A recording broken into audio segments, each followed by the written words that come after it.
आपसे लेकर मुसलमानों को बांट देंगे। राहुल गांधी की किस बात पर पीएम नरेंद्र मोदी ने ऐसा कहा? महिलाओं को खास तौर पर संबोधित करते हुए पीएम मोदी ने कहा कि ये लोग मंगलसूत्र भी छीन लेना चाहते हैं।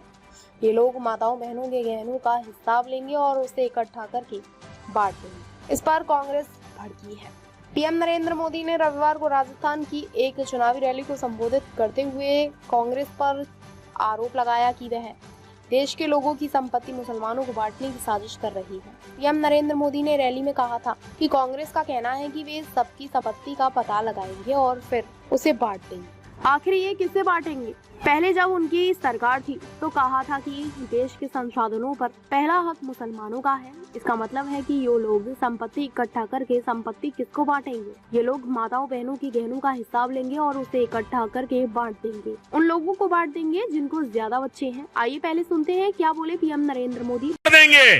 और पहले जब उनकी सरकार थी उन्होंने कहा था कि देश की संपत्ति पर पहला अधिकार मुसलमानों का है। इसका मतलब ये संपत्ति इकट्ठी करके किसको बांटेंगे? जिनके ज्यादा बच्चे हैं उनको बांटेंगे। घुसपैठियों को बांटेंगे।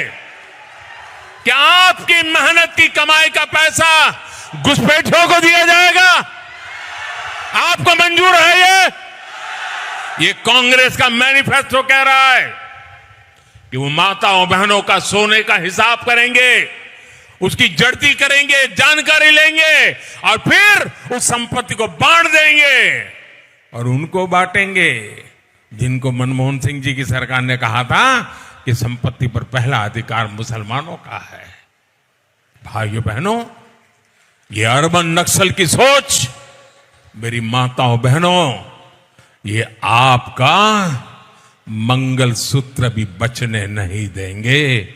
यहां तक जाएंगे, मैं कहने आया हूं। यही नहीं, महिलाओं को खास तौर पर संबोधित करते हुए पीएम नरेंद्र मोदी ने कहा कि ये लोग मंगलसूत्र भी छीन लेना चाहते हैं। ये लोग माताओं बहनों की गहनों का हिसाब लेंगे और उसे इकट्ठा करके बांट देंगे। पीएम मोदी के इस बयान को लेकर कांग्रेस अब हमलावर है और उन पर सांप्रदायिक राजनीति करने का आरोप लगा रही है। राहुल गांधी ने तो ट्वीट कर कहा कि यह भाषा दिखाती है कि पीएम कितने निचले स्तर तक आ गए हैं। राहुल गांधी ने ट्वीट किया, पहले चरण के मतदान में निराशा हाथ लगने के बाद नरेंद्र मोदी के झूठ का स्तर इतना गिर गया कि घबरा कर वह अब जनता को मुद्दों से भटकाना चाहते हैं। कांग्रेस के क्रांतिकारी मैनिफेस्टो को मिल रहे अपार समर्थन के रुझान आने शुरू हो गए हैं। देश अब अपने मुद्दों पर वोट करेगा, अपने रोजगार, अपने परिवार और अपने भविष्य के लिए वोट करेगा।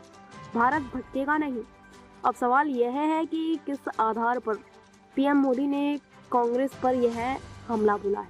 दरअसल पीएम नरेंद्र मोदी ने एक तरफ लाल किले से दिए 2006 के मनमोहन सिंह के भाषण को आधार बनाया, तो वहीं 6 अप्रैल को तेलंगाना में राहुल गांधी के दिए गए एक बयान पर भी निशाना साधा।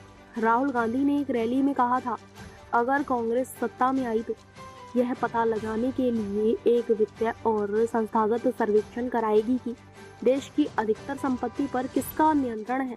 राष्ट्रव्यापी जाति जनगणना के अलावा वेल्थ सर्वे कराया जाएगा। यह हमारा वादा है।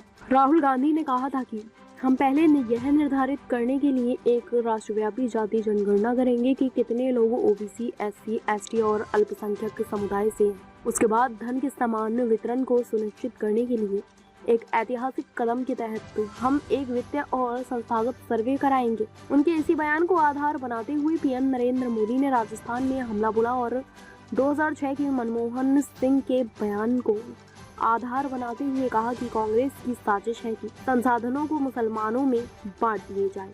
ताज़ा खबरों से जुड़े रहने के लिए हमारे चैनल को सब्सक्राइब करें और बेल आइकन को दबाना ना भूलें ताकि हर खबर की नोटिफिकेशन आपको मिलती रहे।